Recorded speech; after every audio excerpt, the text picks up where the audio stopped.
அச்சங்கோவில் அரசன் என்போம், ஆரியங்காவு ஐயன் என்போம், குலத்துப்புளை பாலன் என்போம், எரிமேலி ஸ்ரீதர்ம சாஸ்தாவென்போம்,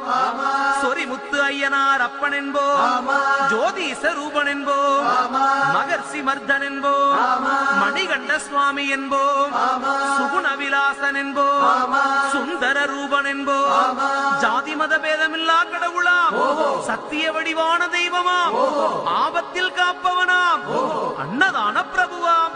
உலகத்தின் முப்பற்ற தெய்வமாம், சோதனைகள் செய்வானாம்